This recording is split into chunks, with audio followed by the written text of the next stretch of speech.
6ème journée de Ligue des Champions, occasion parfaite de tenter un prono sur Unibet, 100 € remboursés sur votre premier pari grâce au lien en description, conditions pour jouer en bas de l'écran. ¿Francia contra quién? Francia contra Senegal. Senegal. Es la primera contra la reserva.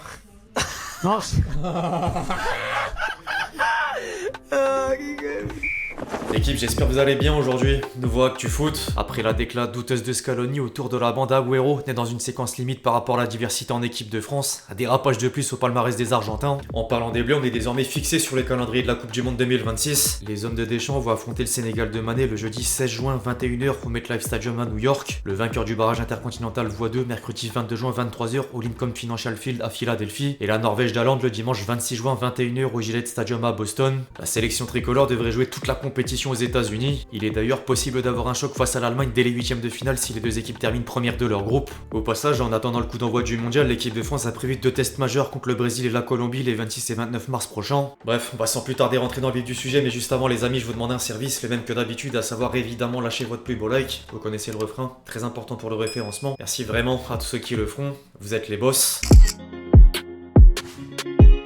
Comme s'il n'était pas déjà tout en haut, Messi écrit encore un peu plus l'histoire du foot. Samedi, l'Inter Miami faisait tomber les Whitecaps de Vancouver pour remporter une première MLS historique et couronner la star argentine d'un 48e trophée collectif. L'octuple Ballon d'Or aura de nouveau contribué à la victoire des siens en étant double passeur décisif, avant d'être nommé meilleur joueur de la saison avec des statistiques XL, 47 buts, 30 passes décisives et faire la fête. Derrière Messi, 2 autres anciens du Barça terminent en beauté. Jordi Alba et Sergio Busquets ont soulevé un dernier titre sous le maillot de la franchise présidée par Beckham pour partir en retraite de la meilleure des manières. Palmarès tout bonnement exceptionnel.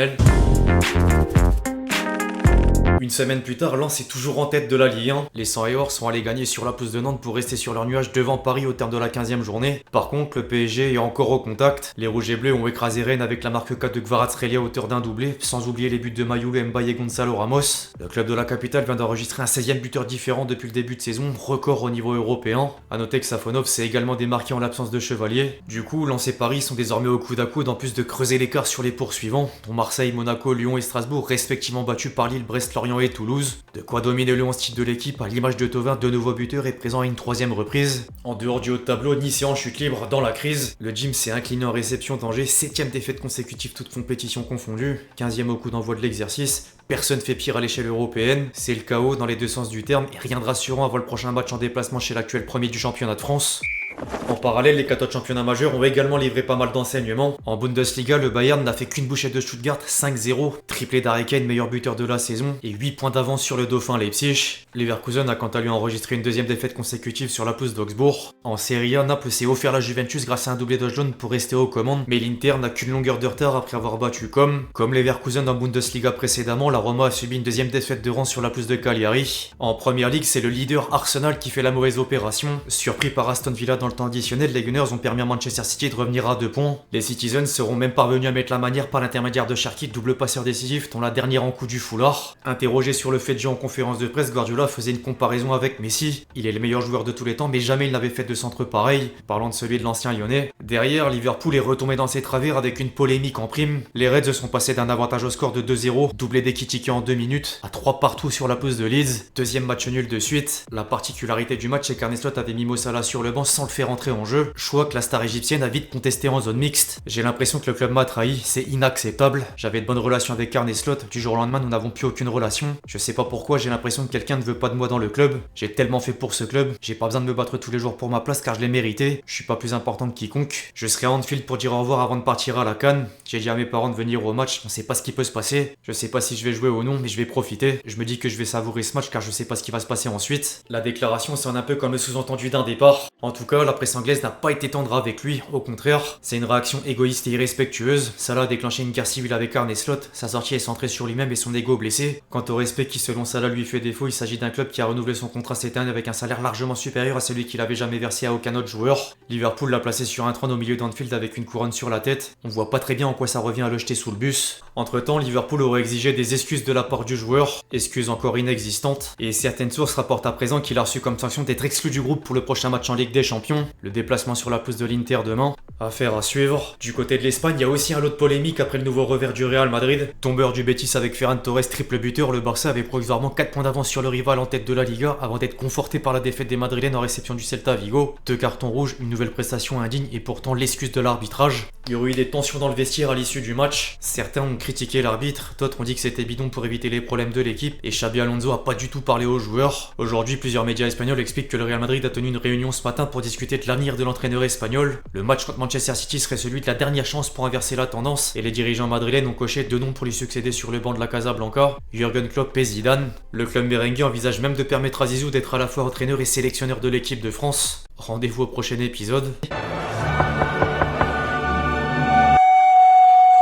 Saison régulière de Ligue des Champions, acte 6. Déjà, la 6ème journée de phase de Ligue de la meilleure des compétitions, c'est demain. Quelques chocs au rendez-vous, mais surtout une semaine cruciale pour les clubs français en vue de la qualification pour le prochain tour. Maintenant, place au prono. Alors je le dis souvent depuis la saison dernière, mais c'est réel. Qui dit Coupe d'Europe avec plus de matchs dit opportunité sur Unibet. Ce mardi, Monaco et Marseille vont lancer les hostilités. Les Monégasques en réception du Galatasaray et l'OM en déplacement du côté de l'Union Saint-Gilloise. Les deux clubs français sont chacun sur une défaite en Ligue 1. Faudra trouver les ressources nécessaires devant des adversaires à leur portée. Galatasaray quand même premier du championnat turc. Union Saint-Gilloise quand même premier du championnat belge. En fait, c'est les genres d'affiches où pronostiquer, c'est un peu du hasard. Très serré. Je suis un peu moins confiant pour Monaco, du coup je vais partir sur le match nul. Pour Marseille, il y a l'inconvénient d'être à l'extérieur. Avantage sur le papier quand même, la dynamique après la victoire contre Newcastle. Je suis un peu plus optimiste, je vais partir pour la victoire marseillaise. Le lendemain, Paris va également bouger, mais du côté de l'Espagne. L'Athletic Bilbao en ligne de mire.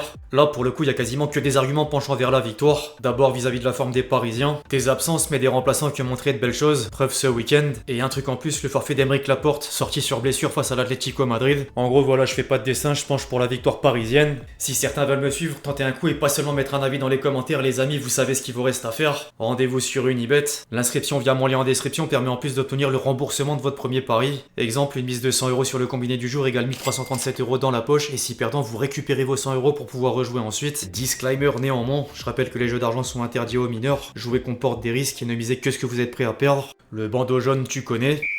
À l'approche du mercato hivernal, certains clubs français ont pris un peu d'avance entre arrivée, départ et prolongation. En parlant de prolongation, Lille vient de prolonger Boadi jusqu'en 2029 alors qu'il était dans le viseur d'Arsenal, prêt à mettre 45 millions € sur la table en janvier. Le LOSC devrait attendre l'été prochain avant d'écouter toutes les offres. Le voisin du Nord a quant à lui indiqué la sortie à Ojeda en même temps d'avancer la piste du milieu expérimenté de Leipzig Amadou Haïdara. Lens a également acté le départ de Machado vers Nantes. Le PSG pourrait céder Beraldo, de plus en plus désireux de quitter le club de la capitale. Il veut rester en Europe. Lyon est entré en contact avec Disasi, écarté du groupe pro par Chelsea. L'OM sera attaqué par le club saoudien d'Al-Qadsia pour Balerdi. Strasbourg est intéressé par le jeune attaquant équatorien Jérémy Arevalo, évoluant des deux espagnols, alors que Rennes voit Liverpool courtiser Jérémy Jacqui en vue de remplacer Konaté. Important de préparer l'avenir. Second poteau, Pavard.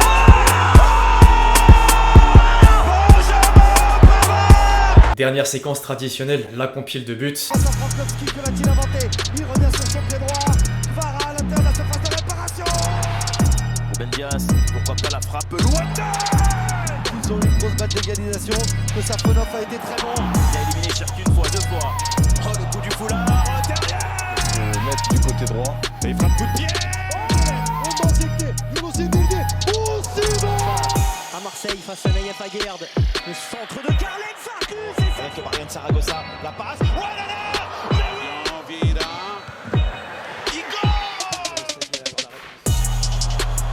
Attention, Hulk correu, Hulk para bater de canhota, uma bomba! Golaço! Enfin bref, l'équipe c'est tout pour l'actu foot du jour, j'espère vraiment qu'elle vous a plu, je compte sur vous si c'est le cas pour lâcher votre plus beau like comme d'habitude. N'hésitez pas à réagir dans les commentaires sur tous les sujets qu'on a pu traiter aujourd'hui, puis d'ici là on se retrouve très vite sur la chaîne pour de nouvelles vidéos Stelling Steel. Ciao ciao.